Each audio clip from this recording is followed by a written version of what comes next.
हम बात कर रहे हैं सौरभ जोशी के बारे में। इनका जन्म 8 सितंबर 1999 को कौसानी के एक छोटे से गांव में हुआ जो डिस्ट्रिक्ट बागेश्वर उत्तराखंड में स्थित है। परिवार में सौरभ के अलावा उनके पापा, मम्मी हेमा जोशी, भाई साहिल जोशी के साथ साथ उनके चचेरे भाई पीयूष, दादा और दादी जी भी रहते हैं। सन 1997 में उनके पापा काम की तलाश में दिल्ली आ गए थे क्योंकि परिवार की स्थिति उतनी अच्छी नहीं थी, इसलिए उनके फादर दिन रात मजदूरी करके घर का खर्चा चलाया करते थे। दिल्ली में कुछ साल बिताने के बाद उनके फादर हरियाणा डिस्ट्रिक्ट में स्थित हासी शहर में चले आए जहां वह घरों में पीओपी का काम किया करते थे। परिवार का खर्चा चलाने के लिए उनके फादर ने दिन रात काम किया, लेकिन अपने बच्चों के लिए उन्होंने कोई कमी नहीं की। अनस्टेबल काम के चलते उनके फादर को कई बार घर बदलना पड़ा। करीब 9 घर बदलने के बाद फाइनली अपने किराएदार से उन्होंने मकान खरीद ही लिया, जिसके फलस्वरूप सौरभ ने अपने क्लास 12 तक 5 स्कूल बदल दिए थे।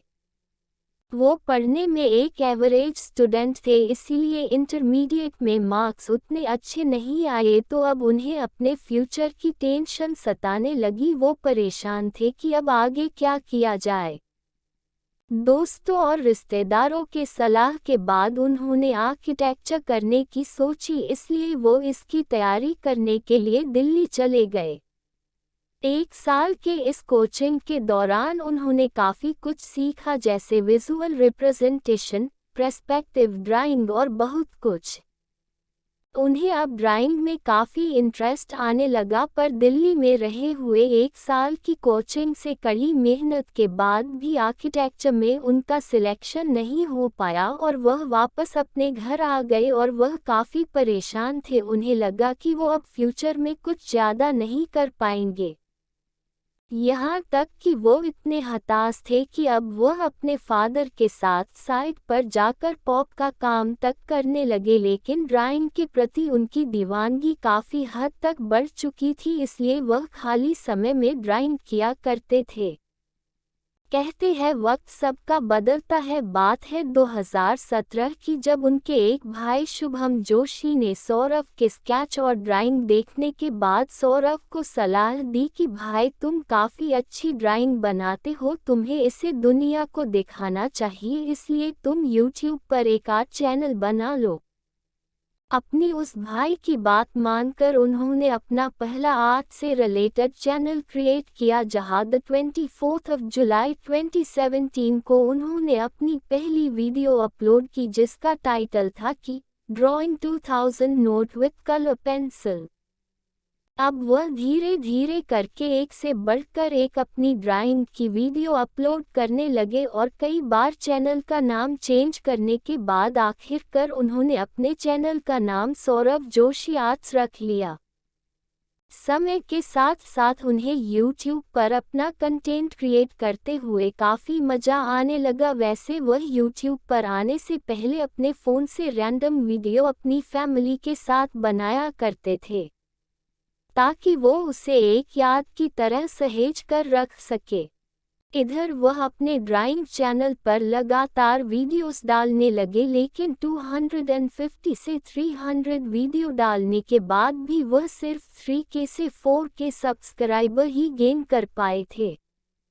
एक हार्ड वर्किंग यूट्यूबर के लिए ये स्टेप काफ़ी फ्रस्ट्रेटिंग करने वाली बात थी, लेकिन उन्होंने हार नहीं मानी और अपने बढ़ते यूट्यूब एक्सपीरियंस के साथ वह ट्रेंडिंग टॉपिक के साथ वह स्केच बनाने लगे, जिनमें से कई वीडियो वायरल भी हुई। अब वह अपने सब्सक्राइबर के डिमांड पर ड्राइंग के ट्यूटोरियल भी बनाने लगे, जिसके फलस्वरूप उनकी स्किल्स और भी ज़्यादा इन्हेंस हो गई और वह अपनी फैमिली के साथ रैंडम वीडियो बनाया करते थे। इसलिए उन्होंने सोचा क्यों ना इन्हें अपने सब्सक्राइबर के साथ शेयर किया जाए। इसलिए फ्लाइंग बीस्ट से इंस्पायर होकर उन्होंने एक व्लॉगिंग चैनल क्रिएट किया और व्लॉग वीडियो अपलोड करना स्टार्ट कर दिया। अपनी पसंदीदा स्केच आर्टिस्ट की डेली लाइफ को जानने के लिए उनके सब्सक्राइबर ने उनके व्लॉगिंग चैनल देखना भी स्टार्ट कर दिया और जल्द ही उनकी व्लॉगिंग चैनल पर 20 के सब्सक्राइबर भी पूरे हो गए। लेकिन यूट्यूब में गूगल एडसेंस की पॉलिसी के तहत आपको अपना एड्रेस वेरीफाई करना पड़ता है।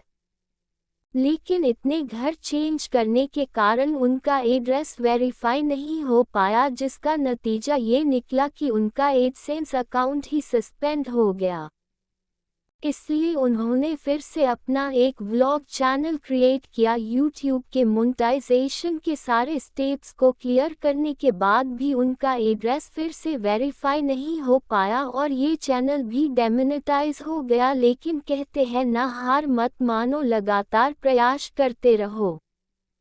इसलिए सौरव ने हार नहीं मानी और फाइनली उनकी तीसरी व्लॉगिंग चैनल का एडसेंस अकाउंट मोनेटाइजेशन के लिए एक्टिवेट हो गया। इसमें अपने आर्ट वाले चैनल में बिजी रहने के कारण वो अपने सौरव जोशी व्लॉग्स वाले चैनल में वीडियो अपलोड नहीं कर पाते थे। साथ में कॉन्फिडेंस के कमी के चलते उन्हें पब्लिक यहाँ तक कि घर वालों के सामने व्लॉग करने में हेजिटेशन होती थी और दूसरी तरह वह अपने आर्ट्स वाले चैनल से काफ़ी पॉपुलर हो चुके थे। इसके अलावा उन्होंने कई आर्ट वर्कशॉप अटेंड और ऑर्गेनाइज्ड भी की, जहां वह स्टूडेंट्स को आर्ट डिज़ाइन करना सिखाया करते थे और इसके बाद कई कंपनी उन्हें स्पॉन्सर भी करने लगी, जिसकी बदौलत उन्हें इंडिया आर्ट फेयर, कॉमिकॉन जैसे इवेंट में जाने का मौका भी मिला। वैसे अपने इंटरमीडिएट के 3 साल के गैप के बाद उन्होंने finally bachelor of fine art में एडमिशन ले ही लिया।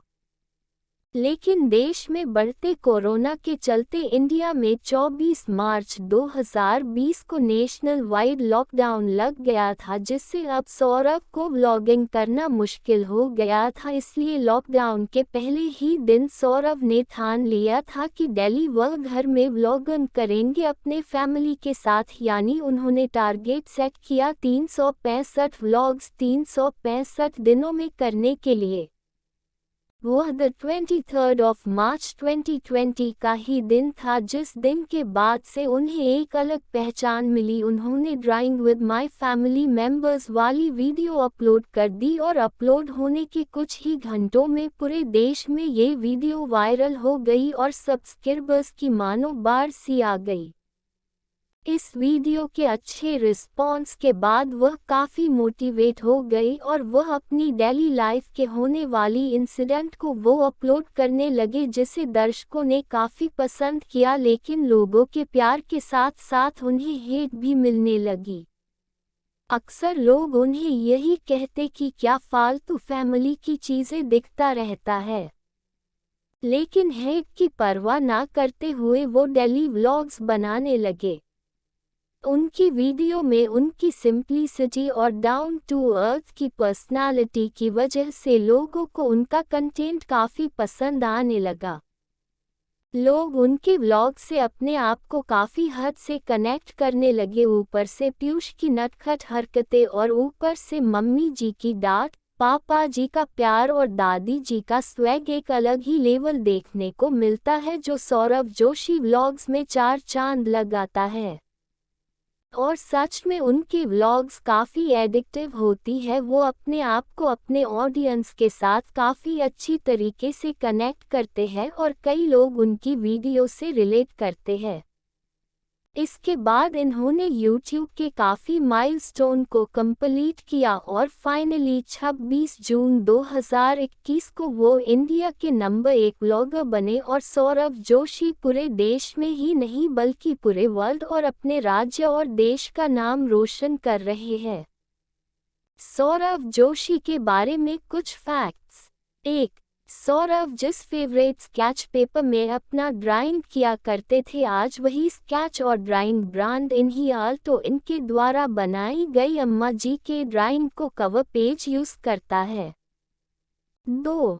टीन एज में सौरव एमो बॉयज फैशन से काफ़ी इंस्पायर्ड थे। 3. सौरव के चचेरे भाई पीयूष का भी बहुत बड़ा हाथ है उनके व्लॉगिंग की सक्सेस में। व्लॉग्स के बीच में नटखट शरारतें करना और कॉमेडी करना काफ़ी हद तक उनकी पॉपुलैरिटी को बच्चों के बीच बनाता है और हर सुबह उनके वीडियो का इंतजार लाखों लोगों को रहता है। तो दोस्तों, सौरव जोशी आज एक नाम ही नहीं बल्कि एक ब्रांड भी बन चुका है। अपने डेडिकेशन और हार्डवर्क कंसल्टेंसी की वजह से आज ये इंडिया के नंबर 1 व्लॉगर है।